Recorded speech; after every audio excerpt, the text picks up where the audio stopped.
Good afternoon, and welcome to another episode of Que-stead-Que. What you gonna do? I don't know, but something's gonna grow. It's the Que-stead show. Excuse me, you guys. Yeah, I'm leaned over because I'm holding on to the counter because I'm not at the walker. It's right behind me. Well, today is the day that we're gonna taste test the Cipollinis, okay? So I've since created the dish, which is the Glazed Cipollinis. I haven't tasted them yet. Can't wait to do it. So I'll be doing that right here on camera. But before that, the preliminaries, of course. First of all, I put on my special muumuu for this occasion, and I'm calling this in celebration of the Cadillac, you guys. Okay? So what I prepared on the grill, and I used my small grill today, and I prepared some salmon. I grilled that. I did the pak choi, and I ended up cooking that pak choi like I cook greens, okay? So I put onions and shallots and garlic in it, some bacon, and all that stuff. So we're gonna see how that came out, and I used my seasonings for the Cipollini. In fact, I used my special seasoning for the holidays. And for the Cipollinis, it called for putting a sprig of thyme in it for flavor. Well, I don't have any homegrown thyme. I have the thyme in the bottle. I didn't want to use that. So I used some of my homegrown French tarragon for flavor. So we'll see how that worked out. And then the Cipollini called for the balsamic vinegar, brown sugar, that's how you make your glaze, and it called for 2 tablespoons of butter. I used 4. Shh. Okay, y'all know.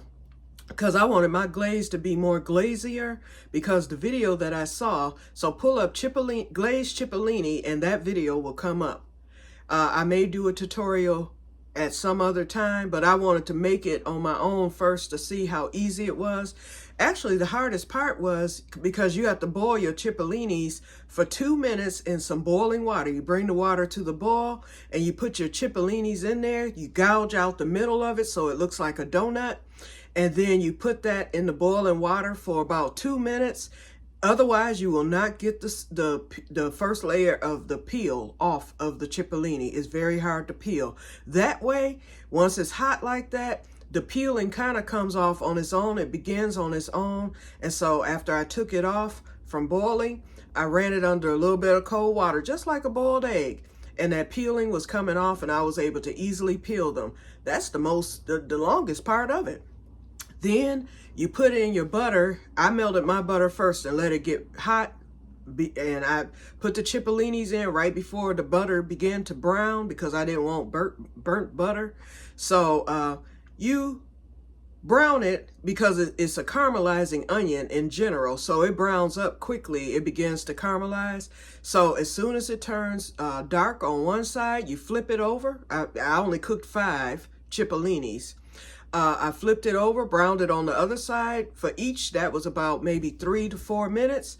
And then you do your brown sugar.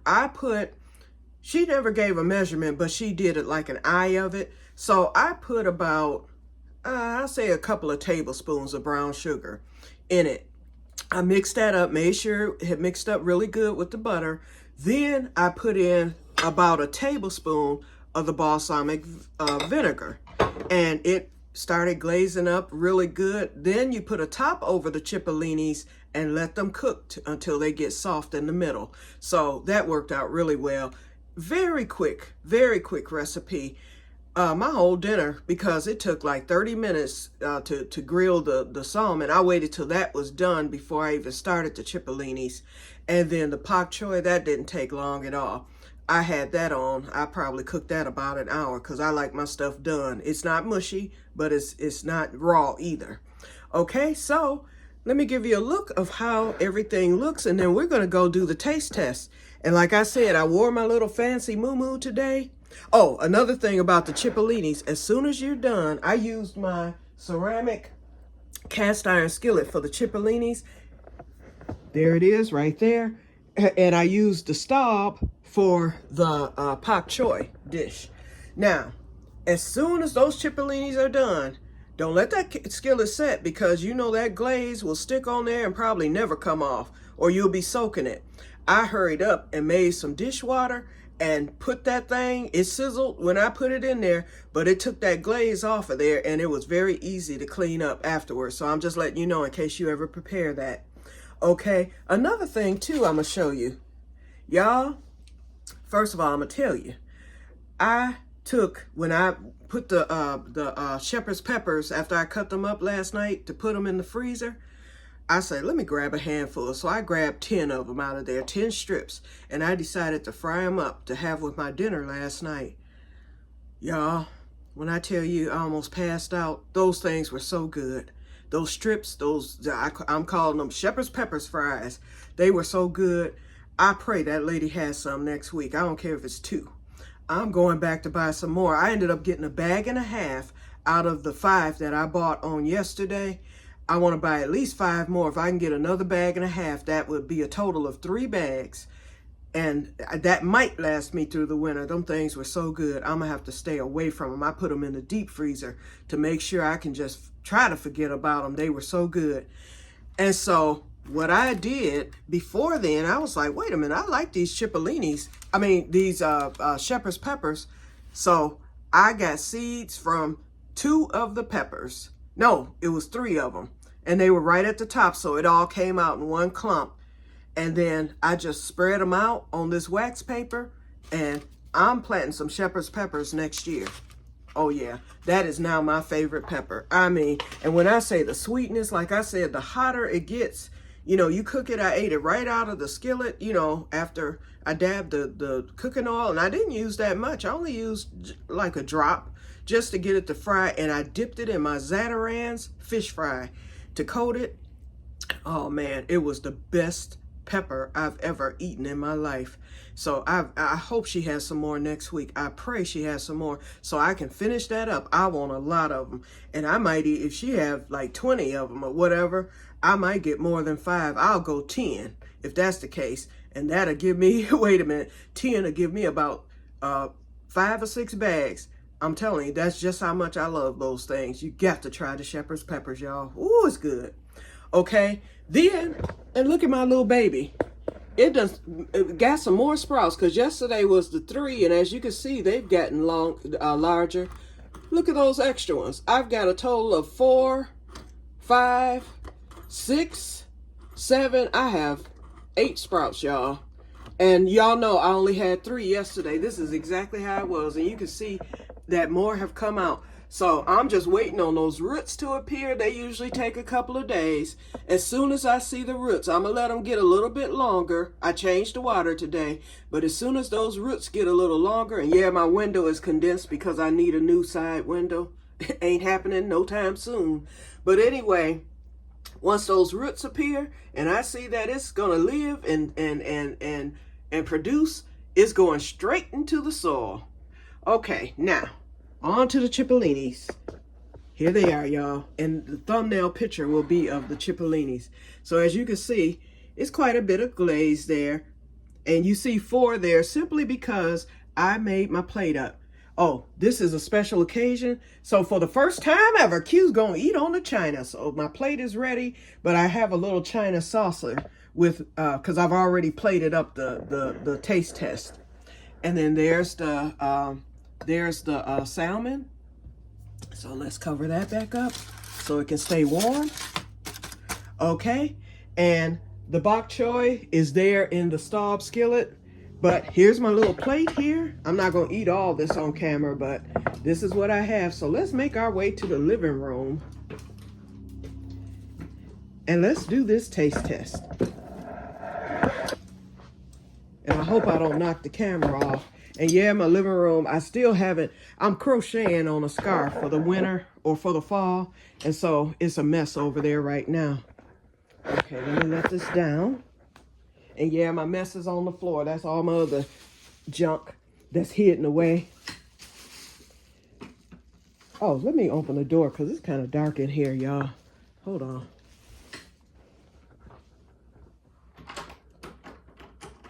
I actually had it closed because when I cooked that pak choy, it dawned on me, Wait a minute. I don't want the flies coming up in here today. That's why I never cook cabbage in the summer. And that's really not even, it's in the cabbage family, but it's not cabbage. But I was like, shoot, it might. Ooh, I forgot to get something to drink, but I do have my water here. Hold on. Okay. Ooh, and the camera didn't cut off. Good. Okay, I have my water here with my happy cup.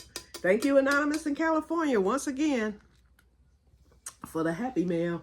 It's coming in handy. Okay, we'll just drink water.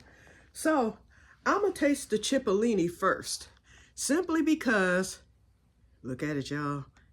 It's beautiful. It's beautiful. I cannot wait. Simply because the reason why I want to taste the Cipollini first is because I don't want my palate to get tarnished. I want to taste that by itself. So I'm taking, it's nice and tender. So I did cook it long enough.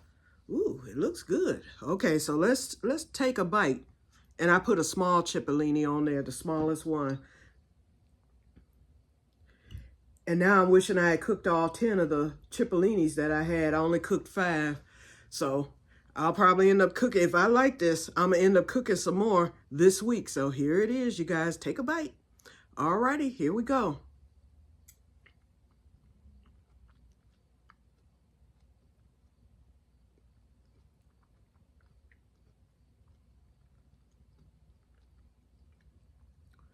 That is a winner. It needs a little salt. It's a winner, though. Ooh-wee. It has a sweet and sour taste because of the balsamic vinegar. But the balsamic vinegar is sweet itself. But it gives it a zip.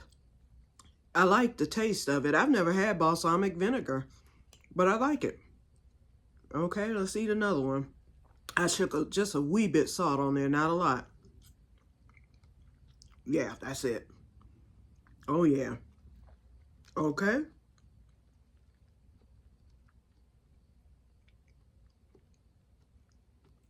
It's good. You have to like onions to like Cipollini. Onions. It's very good. I can taste the sweetness of the onion. I can taste the sweetness of the glaze with the brown sugar. I can taste the balsamic vinegar. It's very, very good. It's a nice size dish. It's something you better not eat every day. You'll be fat. Fatter for me. But anyway, it's delicious. Now, here is and as you can see, it's more onion and garlic and stuff than the bok choy because that cooked down. But it's pretty good. And what I did was I put a pinch of sugar. Like I said, I cooked it like I cook greens. And I put a pinch of sugar in it. I flavored it with bacon, because I saw on the video where they said the bok choy will pick up any flavor that you put with it. So I was like, okay, I like bacon and, you know, anything smoked in my greens. If I'm cooking my greens in the skillet, it's usually bacon. So I was like, let me just throw a few of my little bacon ends in here just to give it a flavor, you know, and whatnot, in case I don't like it. So let's taste the bok choy for the first time, you guys. Here it is.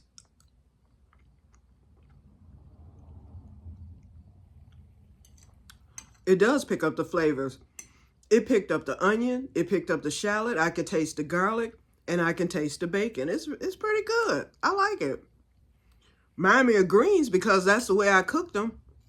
I cooked them like greens, but they're pretty good.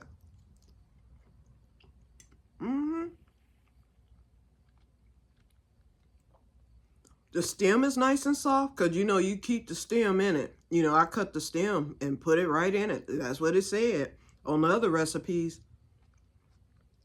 It's nice. I like both. So next week when I go back, if she has bok choy next week, I'm going to have to try to get there early before it sells out because she told me it sells out quick. So if she has bok choy there, I'll buy one and I'll freeze it, 1 or 2. And then I'll go on and freeze it because she only wanted, I think, $3 for the bok choy. And it was a nice size. So if I buy 3 of them, and I found out bok choy can be frozen and preserved. They said don't blanch it. They said wash it real good. You have to take them off the stem because the soil gets into, you know, in between the leaves and the stems. And I did that yesterday anyway, and it was dirty. So you wash it, pat it dry, let it air dry for a while. Some people took and put it on like a cookie sheet and froze it before they put it in the bag. But you can do it either way, just as long as it's dry when you put it in the freezer. So I'd rather mine be cut up. I'll just cut it like I do everything else, like my greens and stuff. And then that way, when it's time to cook, all I gotta do is just reach in the bag, grab some out, put it in the skillet. So